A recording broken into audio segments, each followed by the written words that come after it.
ব্লাউজটো কাটিং কৰাৰ পৰা চিলোৱালৈকে সকলোখিনি আজি মই আপোনালোকক দেখুৱাম। ব্লাউজ কাটিংটো কৰিছোঁ মই 32 সাইজৰ। প্ৰথমে চাওক ব্লাউজৰ দিশটো লৈছোঁ। ব্লাউজৰ দিশটো মই ইয়াতে লৈছোঁ 14.5 ইঞ্চি আৰু এনেকৈ আঁচডাল টানি ল'লোঁ। ব্লাউজৰ দিশটো আপোনালোকে নিজৰ জোখ অনুযায়ী ল'ব পাৰিব। এতিয়া চাওক মই কান্ধৰ জোখটো লৈ লৈছোঁ। কান্ধৰ কাৰণে 5.2 এটা চিন দি লৈছোঁ। দেখিছেনে? কান্ধটো মই 5.2 ৰাখিছোঁ আৰু আৰ্মহোল ৰাখিছোঁ 5.5 আৰু এইফালৰ পৰাও চাওক 5.2 বিন্দুটো পৰিছেনে নাই পৰা চাই ল'লোঁ। এতিয়া এই দুয়োটা বিন্দু লগ লগাই আঁচডাল এনেকৈ টানি ল'লোঁ। বুকুৰ জোখটো ল'ব লাগিব। এতিয়া বুকুৰ জোখটো ল'বৰ কাৰণে আপোনালোকে 32ক 4 ভাগ কৰি পেলাব। 4 ভাগ কৰি যিটো পাব সেইটোৱে হৈছে বুকুৰ জোখটো। 32ক 4 ভাগ কৰি পালোঁ 8। এতিয়া চাওক মই 8 ইঞ্চিত এটা চিন দি লৈছোঁ আৰু কান্ধৰ পৰা 5.5 ইঞ্চি দূৰত্বত বিন্দুটো পৰিছেনে নাই পৰা চাই ল'লোঁ।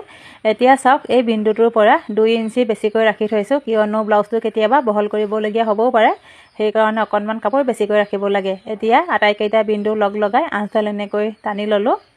এতিয়া কঁকালৰ জোখটো লৈ ল'ম। কঁকালৰ কাৰণেও মই 10 ইঞ্চি দূৰত্বতে এটা বিন্দু দিছোঁ। বুকুৰ জোখটো আছিলে টোটেল 10 আৰু কঁকালৰ কাৰণেও মই 10 ৰাখিছোঁ। পাছত যেতিয়া ব্লাউজটো চিলাম কঁকালৰ জোখটো তেতিয়া মিলাই ল'ম। এতিয়া চাওক এনেকৈ আঁচডাল টানি বিন্দু দুইটা মিলাই ল'লোঁ আৰু এই যে 8 ইঞ্চি দূৰত্বত বিন্দুটো দিছিলোঁ এই বিন্দুতে ব্লাউজৰ চিলাই মাৰ্জিনটো বহিব। এতিয়া মই গলৰ জোখটো লৈ ল'ম। গলৰ কাৰণে 2.5 ইঞ্চি দূৰত্বত এটা বিন্দু দিছোঁ। যদি আপোনালোকে ব্লাউজটো বেছি ডিপ কাট দিব বিচাৰে তেনেহ'লে গলৰ জোখটো সদায় 2 ইঞ্চি ৰাখিব, নহ'লে ব্লাউজটো খহি যাব। আৰু এইফালৰ পৰাও 2.5 ইঞ্চি দূৰত্বত বিন্দুটো পৰিছেনে চাই ল'লোঁ। এতিয়া চাওক মই এই দুয়োটা বিন্দু লগ লগাই এনেকৈ আঁচডাল টানি ল'লোঁ। দেখিছেনে? আৰু বক্স আকাৰত বনাই ল'লোঁ। এতিয়া মই আৰ্মহোলৰ জোখটো লৈ ল'ম। আৰ্মহোলৰ কাৰণে এই কোণটোৰ পৰা চাওক, দেখিছে নহয়, এই কোণটোৰ পৰা 1.5 ইঞ্চি দূৰত্বত এটা বিন্দু দিছোঁ আৰু চাওক কান্ধৰ পৰা ফিটাডাল এনেকৈ লৈ একেবাৰে সোঁমাজত এটা বিন্দু দিছোঁ। যদি আপোনালোকে আৰ্মহোলৰ শ্বেপটো ভালদৰে দিব পৰা নাই তেনেহ'লে চাওক প্লেট এখন ল'ব আৰু এই যে মই বিন্দুকেইটা দিছিলোঁ বিন্দুকেইটাৰ লগত এনেকৈ মিলাই লৈ আৰ্মহোলৰ শ্বেপটো দিব পাৰিব। চাওক এয়া আৰ্মহোলৰ শ্বেপটো মই দি ল'লোঁ আৰু অকণমান এইফালে ৰাউণ্ড শ্বেপটো দি মিলাই ল'লোঁ।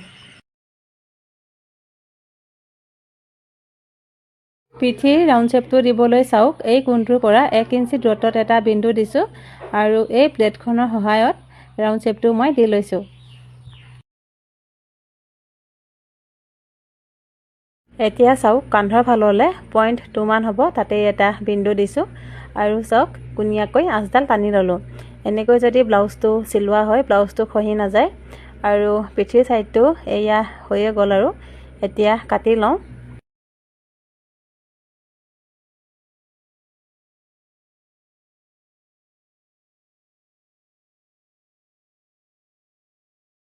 পিঠিৰ ছাইডটো কাটি হৈয়ে গ'ল। এতিয়া আগফালৰ ছাইডটো কাটিব লাগিব। আগফালৰ কাৰণে 1 ইঞ্চি বহাই লৈছোঁ। 0.5 ইঞ্চিও ল'ব পাৰে, কিন্তু যিসকলে নতুনকৈ ব্লাউজ চিলাবলৈ শিকিছে আপোনালোকে সদায় 1 ইঞ্চিয়ে বহাই ল'ব, কিয়নো চিলাওঁতে ব্লাউজৰ কাপোৰটো সোমাই যায় আৰু একেবাৰে শেষত যেতিয়া কঁকালটো চিলাব কাপোৰটো কেতিয়াবা নুজুৰেগৈ। সেইকাৰণে কৈছোঁ আপোনালোকে 1 ইঞ্চিয়ে বহাই ল'ব। যদি বেছি দীঘল হৈ যায় প্ৰয়োজন হ'লে কাটি ল'ব পাৰিব, কিন্তু চুটি হ'লে আকৌ মিলাবলৈ বৰ অসুবিধা হয়। এতিয়া চাওক মই পিঠিৰ শ্বেপটো দিয়েই আগফালৰ শ্বেপটো আঁকি ল'ম।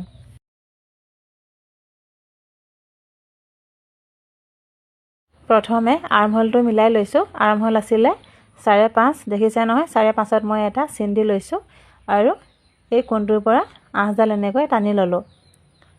এতিয়া চাওক এই কোণটোৰ পৰা 1 ইঞ্চি ওপৰলৈ এটা বিন্দু দিছোঁ আৰু এতিয়া মই শ্বেপটো এনেকৈ দি লৈছোঁ।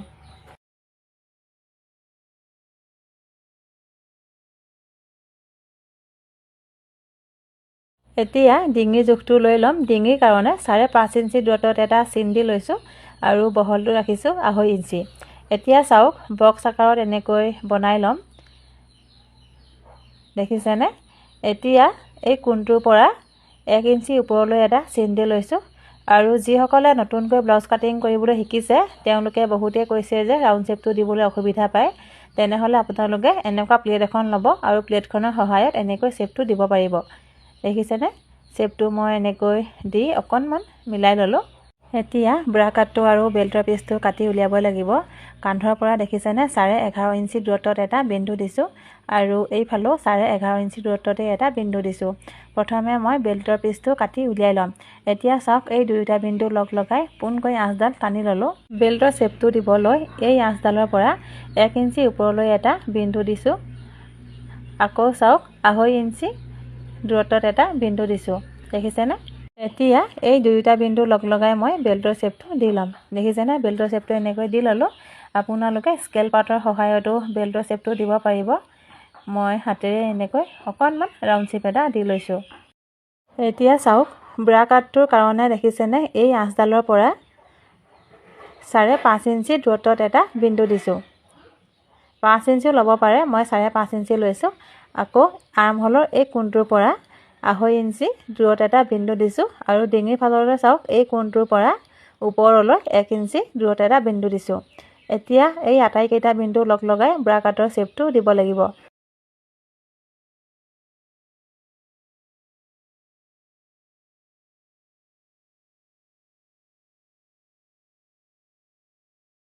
নতুনকৈ ব্লাউজ চিলাবলৈ শিকাসকলক মই একেবাৰে সহজ পদ্ধতিৰে ব্ৰা কাটটো কাটি দেখুৱাবলৈ চেষ্টা কৰিছোঁ। দেখিছেনে? ব্ৰা কাটটোৰ একেবাৰে সোঁমাজত এটা বিন্দু দি লৈছোঁ আৰু এই বিন্দুটোৰ পৰা ওপৰৰ ফাললৈ 2.5 ইঞ্চি দূৰত্বত এটা বিন্দু দিছোঁ। চাওক 2.5 ইঞ্চি দূৰত্বত বিন্দুটো দি এই বিন্দুটো ক্ৰছ কৰি পোনকৈ আঁচডাল টানি ল'লোঁ। দেখিছেনে? এতিয়া মই কাটিং কৰি লওঁ আৰু এয়া দেখিছেনে আগফালৰ ছাইডটো কাটি হৈ গ'ল। এতিয়া ব্ৰা কাটটো ডাঙৰকৈ কাটিব লাগিব। ব্ৰা কাটটো ডাঙৰকৈ কাটিবৰ কাৰণে এই কাগজখনত মই ব্ৰা কাটৰ এই শ্বেপটো আঁকি লৈছোঁ। এতিয়া চাওক এই ছাইডৰ ফালে মই 1 ইঞ্চি বহাই লৈছোঁ আৰু এইফালেও 1 ইঞ্চি বহাই লৈছোঁ। এতিয়া চাওক আঁচডাল টানি মই বিন্দুকেইটা এনেকৈ মিলাই ল'লোঁ। দেখিছেনে? আৰু ওপৰৰ ফালে 0.5 ইঞ্চি দূৰত এটা বিন্দু দিছোঁ আৰু ৰাউণ্ড শ্বেপ এটা এনেকৈ দি লৈছোঁ। এনেকৈ আঁচডাল আকৌ টানি ল'লোঁ আৰু এইফালে 0.2 মান হ'ব বহাই লৈছোঁ আৰু শ্বেপটো মিলাই ব্ৰা কাটৰ এই শ্বেপটো দি লৈছোঁ।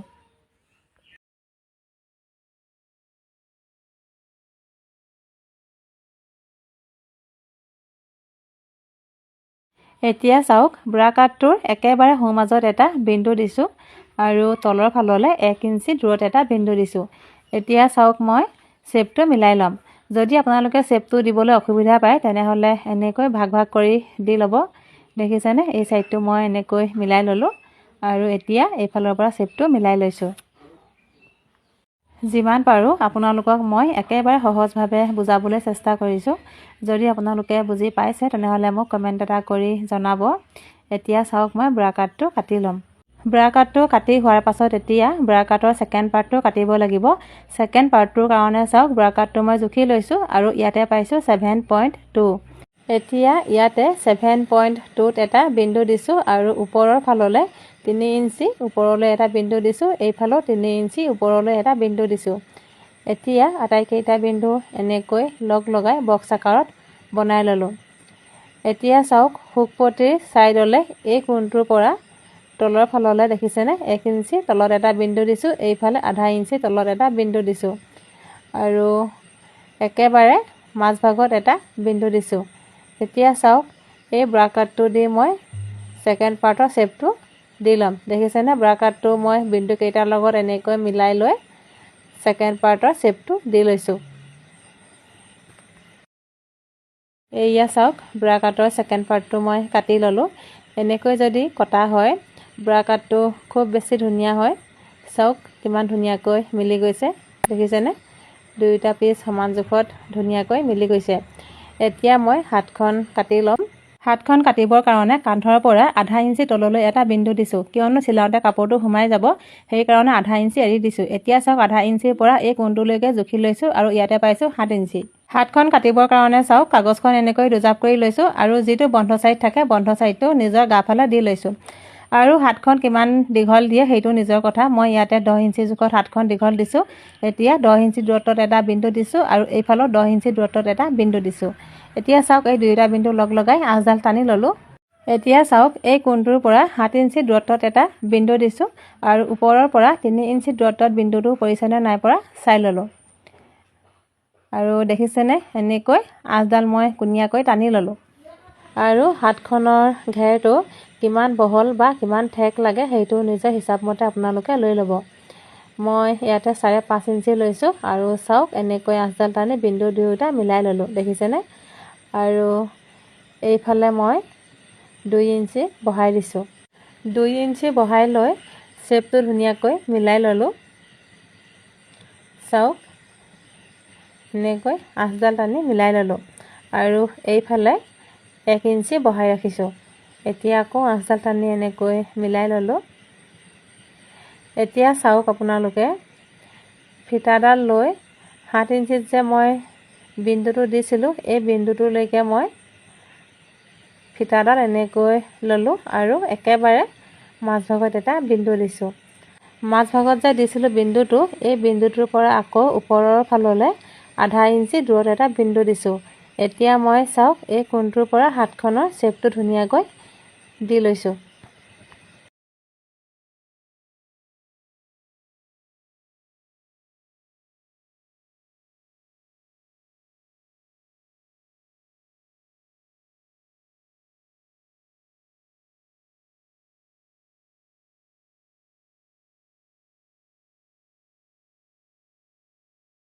আকৌ চাওক আপোনালোকে হাতখনৰ আগফালৰ কাৰণে আকৌ মই এনেকৈ শ্বেপ এটা দি লৈছোঁ।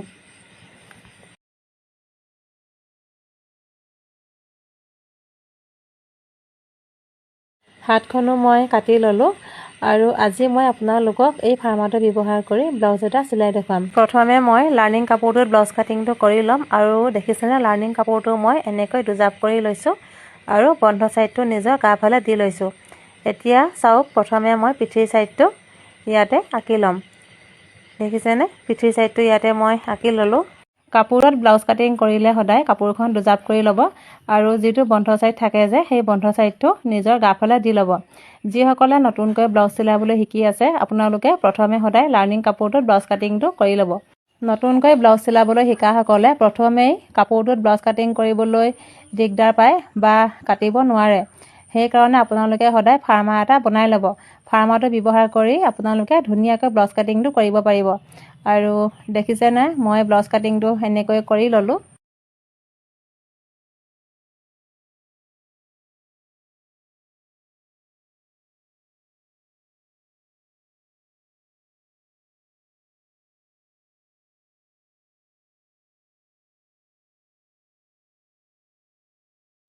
ব্ৰা কাটটো কাটি লৈছোঁ। এতিয়া কাপোৰটো অকণমান কমি আছিলে, দুজাপ কৰিলে সৰু হৈ যায়, সেইকাৰণে মই ব্ৰা কাটটো এনেকৈ এপিচ এপিচকৈ কাটি লৈছোঁ। ফাৰ্মা ব্যৱহাৰ কৰি যদি ব্লাউজ কাটিং কৰা হয় তেতিয়া খুব কম কাপোৰতে ব্লাউজটো কাটি উলিয়াব পাৰি। এয়া দেখিছেনে ব্ৰা কাটটো মই কাটি ল'লোঁ আৰু এটা কাটিব লাগিব। চাওক এই ব্ৰা কাটটোৱে মই কাপোৰখনৰ ওপৰত দি ব্ৰা কাটৰ শ্বেপটোত আকৌ কাটি লৈছোঁ।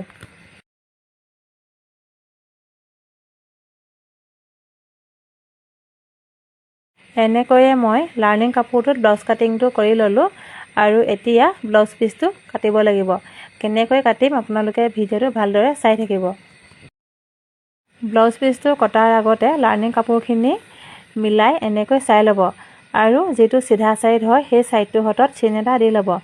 এনেকৈ যদি চিনটো হত দি লোৱা হয় ব্লাউজ পিচটো কাটোতে কোনো ধৰণৰ অসুবিধা নহয় আৰু ব্লাউজটো চিলাওঁতে খেলি মেলি নালাগে। দেখিছেনে মই এনেকৈ মিলাই ল'লোঁ। নতুনকৈ ব্লাউজ চিলাবলৈ শিকাসকলে এইখিনিতে বেছি ভুল কৰে। আৰ্মহোলটোত ব্ৰা কাটটো চিলাই থৈ দিয়ে, পাছত গোটেইখন খেলি মেলি হৈ যায়। সেইকাৰণে কৈছোঁ আপোনালোকক প্ৰথমে সদায় আপোনালোকে লাৰ্নিং কাপোৰটোত ব্লাউজ কাটিংটো কৰি ল'ব আৰু চিধা ছাইডটোৰ হতত এনেকৈ চিন এটা দি ল'ব, তেতিয়া কোনো ধৰণৰ খেলি মেলি নহয়। দেখিছেনে মই কেনেকৈ লাৰ্নিং কাপোৰখিনি মিলাই ল'লোঁ। আৰু হাতখনৰ যে অকণমান বেছি কটা দেখিছে এই কটা ছাইডটো সদায় ব্লাউজটোৰ আগফালৰ ছাইডে হ'ব। দেখিছেনে ইয়াতে মই আকৌ চিন এটা দি লৈছোঁ। এতিয়া মই ব্লাউজ পিচটো কাটি ল'ম। আৰু এয়া চাওক, ব্লাউজ পিচটোৰ ওপৰত মই লাইনিং কাপোৰখিনি এনেকৈ পাৰি ল'লোঁ। আপোনালোকেও এনেকৈ পাৰি চাই ল'ব, কেতিয়াবা কাপোৰটো নুজুৰিবও পাৰে যে, সেইকাৰণে সদায় এনেকৈ কাপোৰখিনি পাৰি চাই ল'ব লাগে। আৰু এতিয়া মই লাইনিং কাপোৰটোৰ পৰা আধা ইঞ্চি দূৰত ব্লাউজ পিচটো কাটি ল'ম। ব্লাউজ পিচটো মই কাটি ল'লোঁ আৰু প্ৰথমে এতিয়া লাইনিং কাপোৰটোত ব্লাউজ পিচটো চিলাই ল'ম।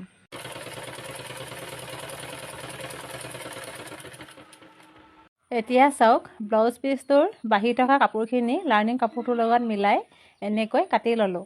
এইটো বেল্টৰ পিচটো হয়, পাৰিলে বেল্টৰ পিচটোত কাপোৰ অকণমান এনেকৈ বহাই ৰাখিব। প্ৰথমে এতিয়া ব্ৰা কাটটো চিলাই ল'ম। ব্ৰা কাটটো চিলোৱাৰ আগতে আপোনালোকে এইখিনি বস্তু সদায় মন কৰিব, দেখিছেনে, চিধা চাইডটো এনেকৈ মিলাই ল'ব। এতিয়া চাওক, মই ব্ৰা কাটৰ ছেকেণ্ড পাৰ্টটো আৰু ব্ৰা কাটটো এই দুয়োটা চিধাকৈ এনেকৈ লগাই ল'লোঁ আৰু এতিয়া চিলাই দিম। ব্ৰা কাটটো সমানকৈ এনেকৈ মিলাই ল'ব, আগাগুৰিয়া হৈ গ'লে ব্ৰা কাটৰ শ্বেপটো বেয়া হ'ব। আৰু এতিয়া চাওক মই কেনেকৈ চিলাম।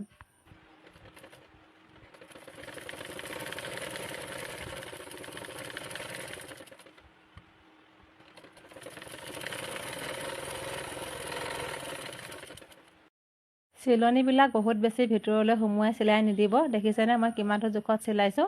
ইমানটো জোখত চিলালে ব্ৰা কাটটো ধুনীয়া হয়। আকৌ মই এই চাইডটো চিলাই দেখুৱাইছোঁ, চাব, দেখিছেনে, এই কোণ দুয়োটা এনেকৈ মিলাই ল'লোঁ আৰু এতিয়া চিলাই দিম।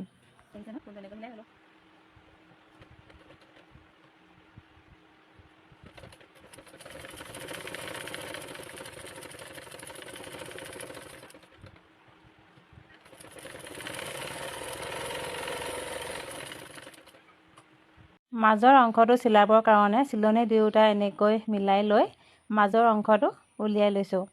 এতিয়া চাওক, মই এই চাইডৰ পৰা আধা ইঞ্চি দূৰত এটা চিন দিছোঁ আৰু ধুনীয়াকৈ আঁচডাল টানি ল'লোঁ। এতিয়া আঁচডালৰ ওপৰতে চিলাব লাগিব।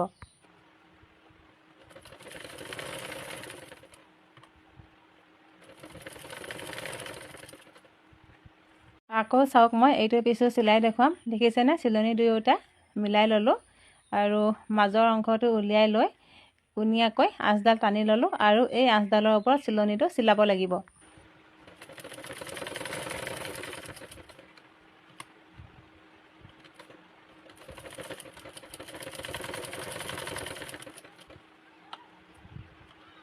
আৰু এয়া দেখিছেনে, ব্ৰা কাট দুয়োটা চিলাই হৈ গ'ল। এতিয়া ব্ৰা কাট দুটা এই পিচ দুটাৰ লগত চিলাব লাগিব। এই পিচটোৰ লগত চিলাবলৈ ব্ৰা কাটটো এনেকৈ লুটিয়াই লৈ এই কোণটোৰ লগত এনেকৈ মিলাই ল'ব। বহুত বেছি ভিতৰৰ ফালে সুমুৱাই চিলাই নিদিব, আধা ইঞ্চিমান জোখত চিলালেই হ'ল। এতিয়া দেখিছেনে কেনেকৈ চিলাইছোঁ। তলৰ কাপোৰখন অকণো টনাটনি নকৰিব, অকল ব্ৰা কাটটো শ্বেপটো ওলাই আছে, দেখিছেই নহয়, এনেকৈ মিলাই চিলালেই হ'ল। এতিয়া চাওক, বাঢ়ি থকা কাপোৰখিনি এনেকৈ অকণমান কাটি ল'লোঁ, যিহেতু এই কাপোৰখনৰ ওপৰৰ ফালে চিলনিটো চিলাব লাগিব। আৰু দেখিছেনে, কাটি লোৱাৰ কাৰণে শ্বেপটো দিবলৈ সুবিধা হৈছে, সেইকাৰণে অকণমান কাটি ল'ব লাগে। এতিয়া চাওক, মই ওপৰৰ ফাললৈ কাপোৰখন যে বাঢ়ি আছিলে, সেই কাপোৰখনৰ ওপৰতে এনেকৈ চিলাই দিছোঁ।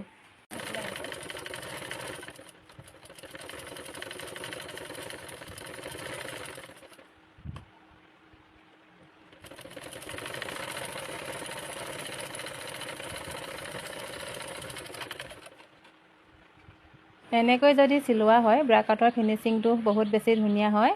আপোনালোকে বুজি পাবৰ কাৰণে চাওক, এই পিচটো মই চিলাই দেখুৱাম।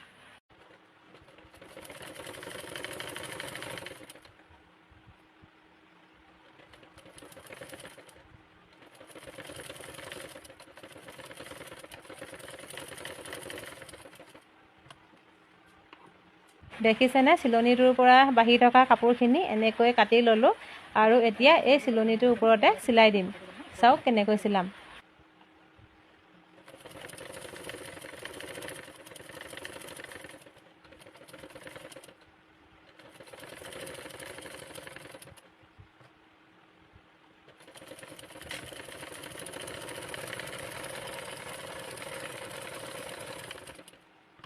বহুতে কৈ থাকে ব্লাউজটো চিলালে আগাগুৰিয়া হৈ যায় বুলি। আগাগুৰিয়া হ'বও পাৰে, কোনো ডাঙৰ কথা নহয়, কিন্তু আপোনালোকে আগাগুৰিয়া হৈ থাকিলে এনেকৈ সমানকৈ মিলাই কাটি ল'ব। আৰু এইফালেও দেখিছেনে কাপোৰখন আগাগুৰিয়া হৈ আছে আৰু মই সমানকৈ মিলাই কাটি লৈছোঁ। সমানকৈ দুয়োটা পিচ কাটি মিলাই ল'লোঁ। এতিয়া বেল্টৰ পিচটো চিলাব লাগিব। বেল্টৰ পিচটো চিলাবৰ কাৰণে চাওক আৰ্মহোলৰ এই কোণ দুয়োটা এনেকৈ মিলাই ল'লোঁ আৰু এইফালে দেখিছেনে অকণমান এনেকৈ কাটি লৈছোঁ। আৰু হুকপটিৰ ছাইডেও চাওক এই চিলনি দুয়োটা এনেকৈ মিলাই লৈ আধা ইঞ্চিমান ওপৰলৈ এনেকৈ কাটি লৈছোঁ।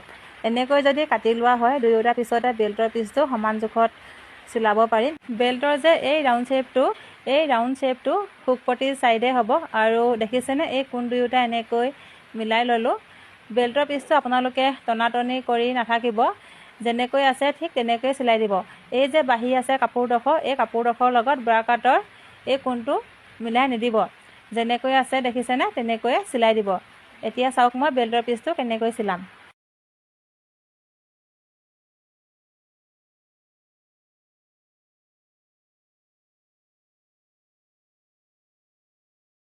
বেল্টৰ পিচটো চিলাই ল'লোঁ আৰু এতিয়া চাওক ভিতৰৰ ফালে যে এই কাপোৰকণ দেখিছেনে বাঢ়ি আছে, এই কাপোৰকণৰ ওপৰত মই ব্লাউজৰ চিধা ছাইডৰ ফালে দেখিছেনে একেবাৰে কিনাৰে কিনাৰে আকৌ চিলাই দিম।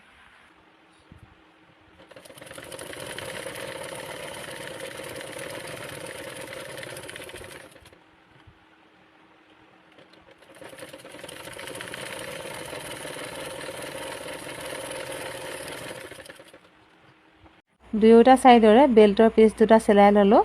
আপোনালোকে আগফালৰ ছাইডটো চিলাওঁতে এই চিলনিকেইটা মিলাবলৈ সদায় চেষ্টা কৰিব। দেখিছেনে ধুনীয়াকৈ মই চিলনিকেইটা মিলাই চিলাই ল'লোঁ। এতিয়া হুকপটিৰ ছাইডটো চিলাই ল'ম। হুকপটিৰ ছাইডটো চিলাবৰ কাৰণে চাওক লাৰ্নিং কাপোৰটো মই অকণমান ঠেককৈ কাটি ল'লোঁ আৰু এই ছাইডটো মই চিলাইছোঁ হুক যে লগোৱা থাকে সেই ছাইডটো। এতিয়া চাওক মই লাৰ্নিং কাপোৰটো ব্লাউজটোৰ চিধা ছাইডৰ ফালে দি এনেকৈ চিলাই লৈছোঁ। বহুত বেছি ভিতৰৰ ফালে সুমুৱাই চিলাই নিদিব, আধা ইঞ্চিমান জোখত ভিতৰত সুমুৱালে হ'ল। এতিয়া চাওক মই এইখন চিলাই ল'লোঁ। এতিয়া ব্লাউজটোৰ ভিতৰৰ ছাইডলৈ এই কাপোৰকণৰ মূৰে মূৰে চিলনি এটা চিলাই দিছোঁ।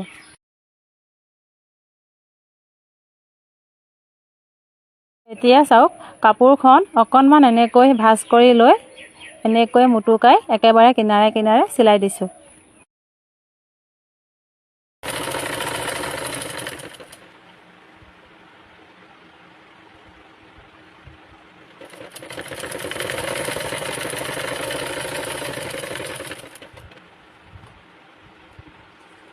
বাঢ়ি থকা কাপোৰখন সমানকৈ দেখিছে নহয় কাটি ল'লোঁ আৰু এতিয়া হুকপটিৰ আনটো ছাইড চিলাব লাগিব।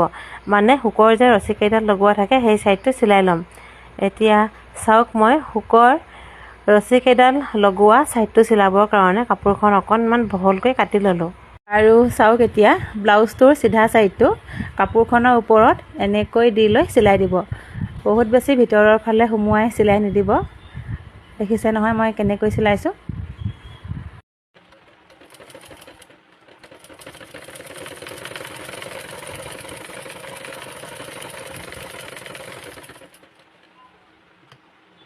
এতিয়া ব্লাউজটোৰ ভিতৰৰ ছাইডে এই কাপোৰখনত এনেকৈ চিলাই লৈছোঁ।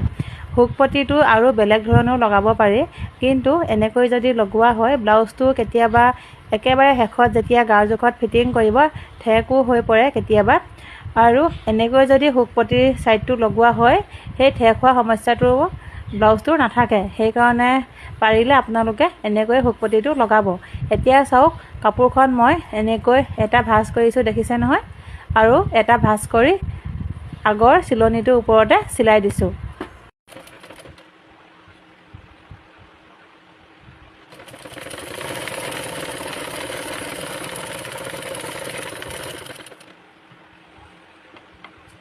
বাঢ়ি থকা কাপোৰবিলাক এনেকৈ সমানকৈ কাটি ল'ব আৰু চাওক এই বাঢ়ি থকা কাপোৰডোখৰ ডিঙিটোৰ সৈতে মিলাই মই ৰাউণ্ড শ্বেপটো দি লৈছোঁ। দেখিছে নহয় ৰাউণ্ড শ্বেপটো এনেকৈ দি লৈ কাটি দিছোঁ।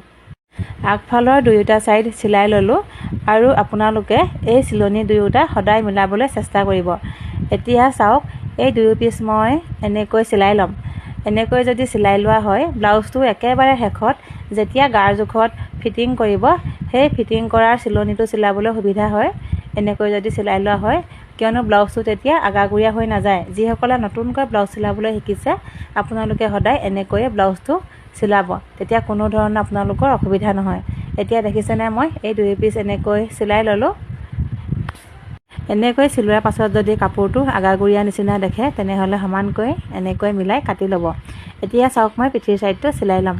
পিঠিৰ ছাইডটো চিলাবলৈ আৰ্মহোলৰ এই দুয়োটা কোণ সমানকৈ মিলাই লৈ পিঠিৰ মাজৰ অংশটো উলিয়াই ল'ব।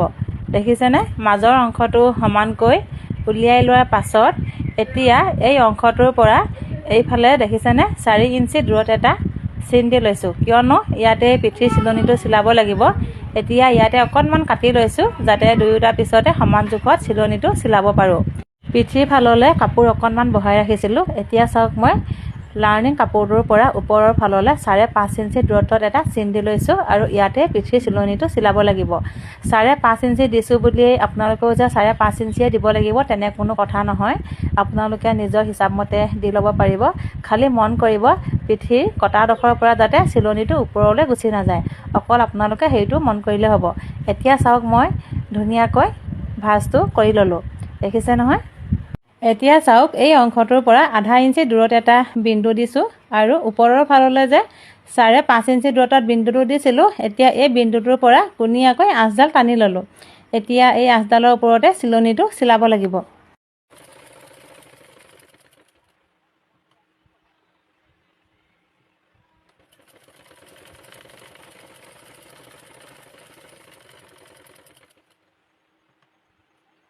আপোনালোকে বুজি পাবৰ কাৰণে আকৌ এবাৰ মই চিলাই দেখুৱাইছোঁ চাব।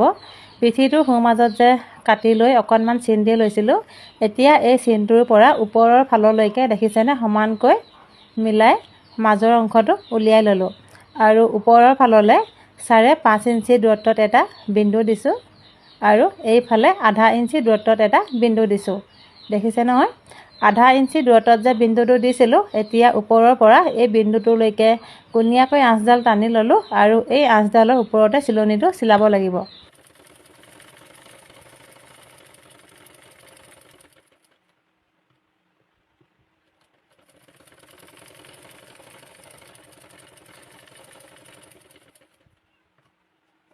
পিঠিৰ ছাইডটো চিলাই হৈ গ'ল। এতিয়া পিঠিৰ ছাইডটো আৰু আগফালৰ ছাইডৰ কান্ধ দুটা জইন কৰিব লাগিব। কান্ধ দুটা জইন কৰাৰ আগতে আপোনালোকে এইখিনি কথা মন কৰিব। চাওক ডিঙিৰ ফাললৈ মই অকণমান হেলনীয়াকৈ আঁচডাল টানি ল'লোঁ। এনেকৈ যদি ব্লাউজটো চিলোৱা হয় তেতিয়া কান্ধটো খহি নাযায়, পিন্ধিবলৈ আৰাম লাগে ব্লাউজটো। দেখিছেনে হেলনীয়াকৈ আঁচডাল এনেকৈ টানি ল'ব। এতিয়া চাওক মই কান্ধটো চিলাবৰ কাৰণে ব্লাউজৰ চিধা ছাইড দুয়োটা এনেকৈ মিলাই ল'লোঁ, দেখিছেনে। এনেকৈ মিলাই লোৱাৰ পাছত আঁচডালৰ ওপৰত মই চিলনিটো চিলাই দিছোঁ।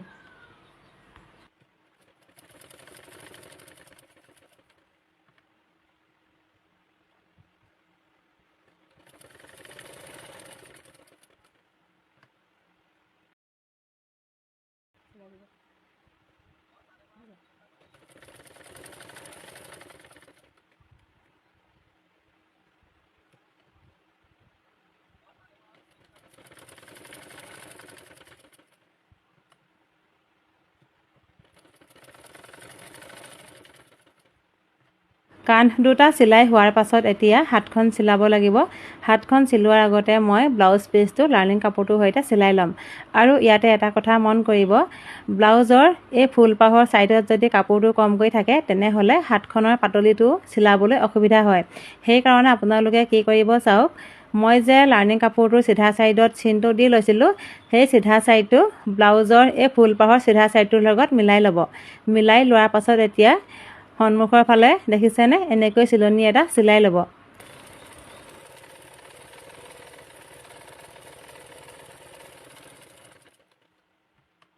চিলাই হোৱাৰ পাছত লাৰ্নিং কাপোৰটো এনেকৈ লুটিয়াই ল'ব, দেখিছেনে। এনেকৈ লুটিয়াই লৈ ধুনীয়াকৈ মিলাই ল'ব সন্মুখৰ ছাইডটো, এই ছাইডটো ধুনীয়াকৈ মিলাই ল'ব। মিলাই হোৱাৰ পাছত এতিয়া চাওক মই লাৰ্নিং কাপোৰটো ব্লাউজ পিচটোৰ লগত এনেকৈ চিলাই ল'ম।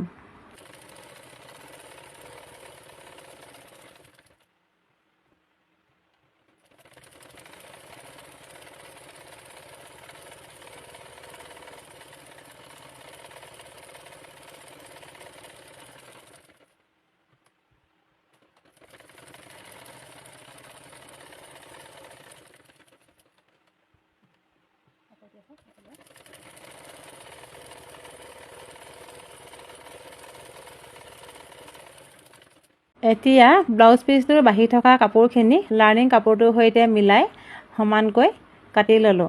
দুয়োখন হাতৰে লাৰ্নিং কাপোৰটো লগাই হোৱাৰ পাছত এতিয়া চাওক হাত দুয়োখন এনেকৈ সমানকৈ মিলাই ল'ব। আগাগুৰিয়া হৈছে নি চাই ল'ব। যদি আগাগুৰিয়া হোৱা দেখে সমানকৈ মিলাই এনেকৈ কাটি ল'ব আৰু একেবাৰে সোঁমাজত অকণমান এনেকৈ কাটি চিন এটা দি ল'ব। এনেকৈ যদি চিনটো দি লোৱা হয় ব্লাউজটোত হাতখন লগাবলৈ সুবিধা হ'ব।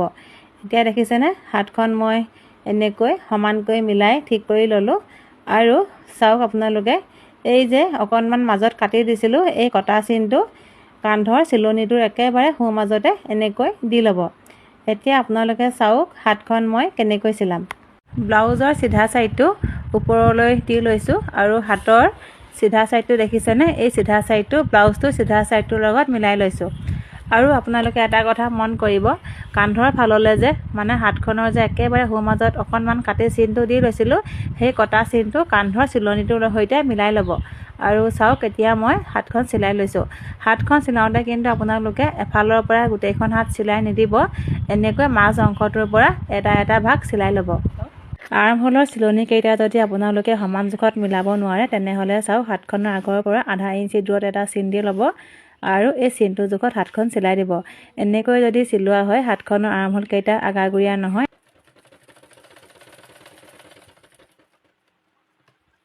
হাতখনৰ এটা ভাগ চিলাই ল'লোঁ আৰু এতিয়া এইটো ভাগ চিলাই ল'ম।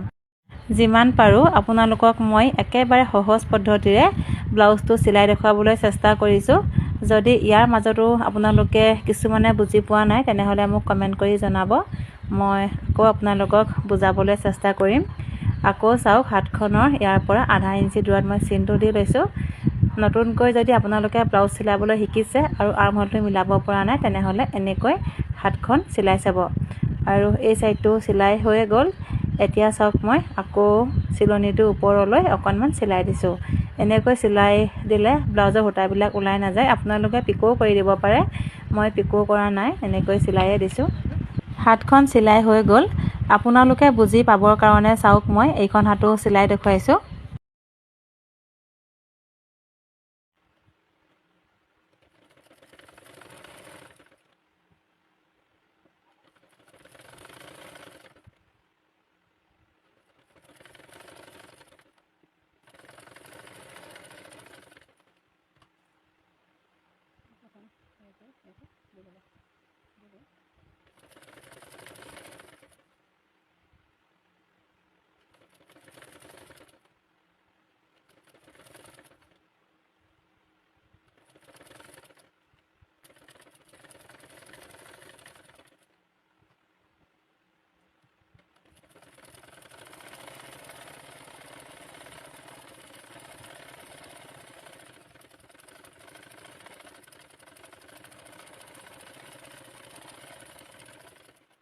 হাত দুখন চিলাই হোৱাৰ পাছত এতিয়া চাওক ব্লাউজটো সমানকৈ এনেকৈ পাৰি ল'ব আৰু হাত দুখন মিলাই আৰ্মহোলৰ চিলনি দুটা মিলাই ল'ব। আৰু যদি ব্লাউজটো আগাগুৰিয়া হৈ থকা দেখে তেনেহ'লে সমানকৈ এনেকৈ কাটি ল'ব। দেখিছেনে মই এনেকৈ কাটি ল'লোঁ। এনেকৈ যদি ব্লাউজটো আপোনালোকে সমানকৈ জোখত কাটি লৈ ব্লাউজটো চিলাওঁতে কেতিয়াও আগাগুৰিয়া নহয় আৰু ফিনিচিংটো বহুত বেছি ভাল হয়। আৰু এইফালেও মই সমানকৈ মিলাই কাটি ল'লোঁ। কাটিবলৈ যদি আপোনালোকে অসুবিধা পায় তেনেহ'লে চাওক স্কেল পাত ল'ব আৰু পোনকৈ মিলাই লৈ আঁচডাল টানি ল'ব। আৰু এতিয়া চাওক আঁচডালৰ ওপৰতে মই কাটি দিছোঁ।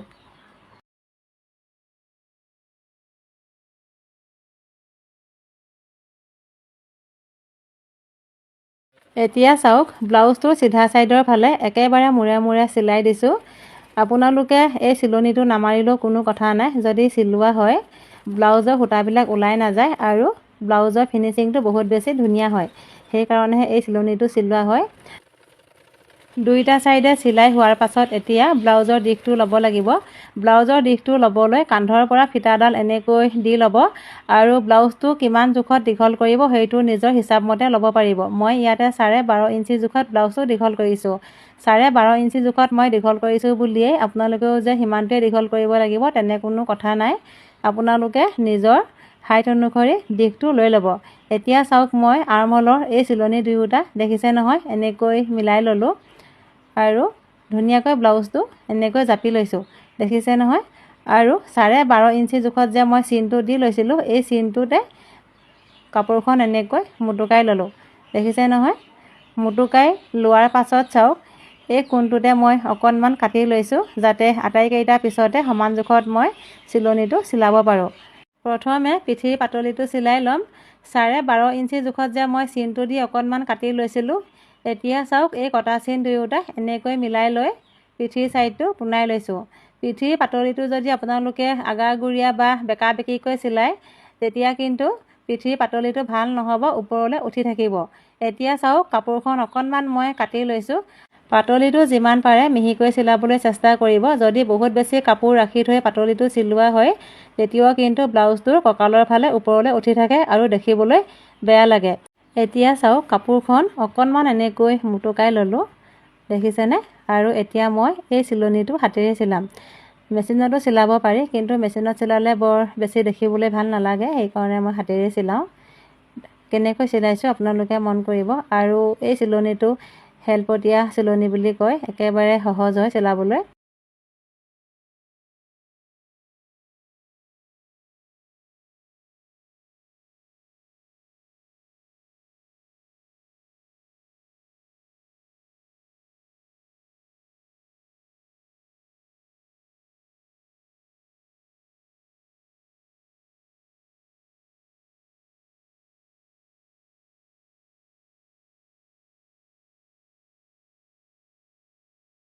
কঁকালৰ চিলনিটো চিলাই হোৱাৰ পাছত এতিয়া আগফালৰ ছাইডটো চিলাব লাগিব। আগফালৰ ছাইডটো চিলাবৰ কাৰণে চাওক, এই কটা চিন দুয়োটা এনেকৈ মিলাই লৈ কাপোৰখন পোনাই ল'লোঁ। এতিয়া এই চিলনিটো অকণমান খুলি ল'লোঁ আৰু এই কটা চিনটোৰ পৰা কাপোৰখন সমানে এনেকৈ ভাঁজ কৰি লৈ অকণমান মুটুকাই ল'লোঁ, দেখিছেনে। এতিয়া একেবাৰে মূৰে মূৰে চিলাই দিছোঁ।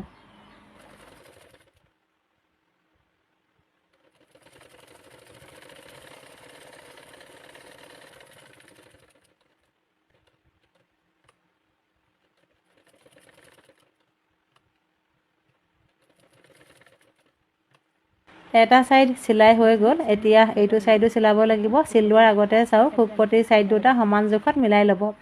আৰু দেখিছে নহয়, সমান জোখত মিলাই ল'লোঁ।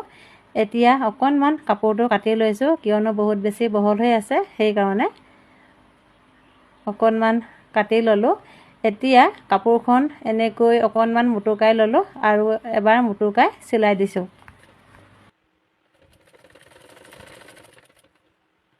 আগফালৰ ছাইডটো চিলাই হোৱাৰ পাছত এতিয়া কঁকালৰ ফালে যে অকণমান চিলাইটো খুলি থোৱা আছিলে, সেই চিলনিটো এতিয়া চিলাই লৈছোঁ। এতিয়া চাওক, বাঢ়ি থকা কাপোৰখিনি সমানকৈ কাটি ল'লোঁ আৰু ব্লাউজটোৰ ভিতৰৰ ছাইডে একেবাৰে মূৰে মূৰে আকৌ চিলাই দিছোঁ।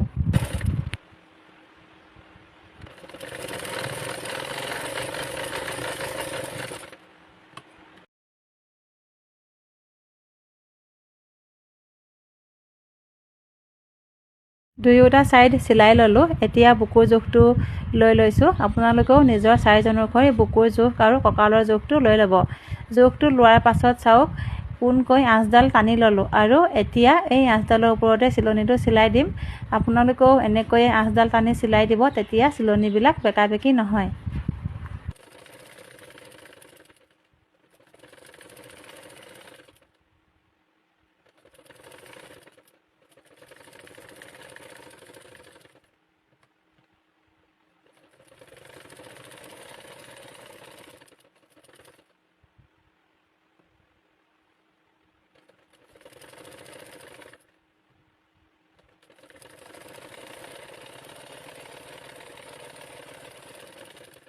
ব্লাউজটো চিলাই হৈ গ'ল। এতিয়া পাইপিংটো লগাই ল'ম। যদি আপোনালোকে পাইপিংটো লগাবলৈ অসুবিধা পায়, তেনেহ'লে আপোনালোকে পাতলি দিও চিলাব পাৰিব।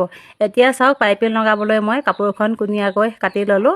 যেনেদৰে ৰুমালখন কটা হয়, ঠিক তেনেদৰে কাপোৰখন এনেকৈ কাটি ল'ব। কাপোৰখন অকণমান বহলকৈ কাটি ল'ব।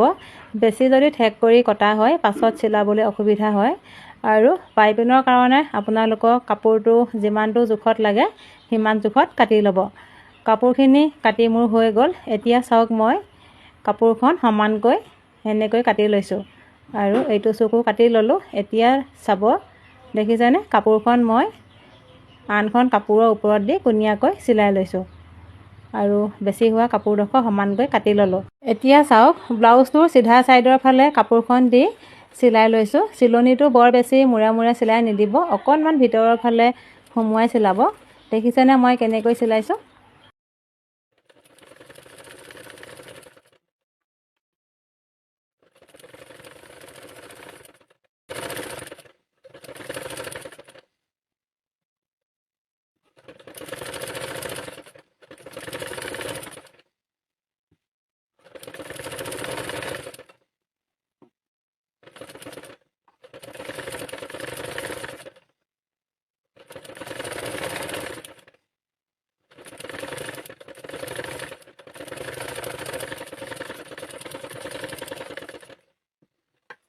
কাপোৰখন চিলাই হোৱাৰ পাছত চিলনিটোৰ বাহিৰৰ ফালে যে বাঢ়ি আছে কাপোৰকণ, এই কাপোৰকণতে অকণমান এনেকৈ কাটি লৈছোঁ। এনেকৈ যদি কাটি লোৱা হয় পাইপিংটো লগাবলৈ ভাল হয় আৰু মিহি হয়।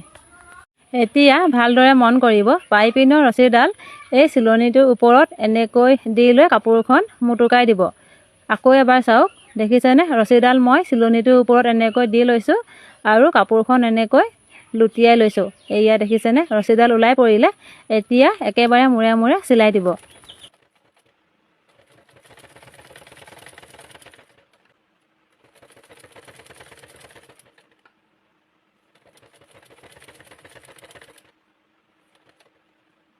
পাইপিঙৰ ৰছীডাল চিলাই ল'লোঁ। এতিয়া চাওক ব্লাউজটোৰ ভিতৰৰ ফালে এই কাপোৰখন এনেকৈ অকণমান মুটুকাই ল'লোঁ আৰু কিনাৰে কিনাৰে চিলাই দিছোঁ।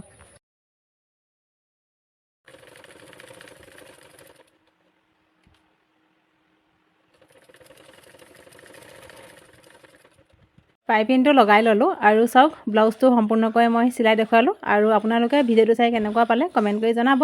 আৰু যদি চাই ভাল পায় তেনেহ'লে ভিডিঅ'টো সকলোৰে মাজত শ্বেয়াৰ কৰি দিব।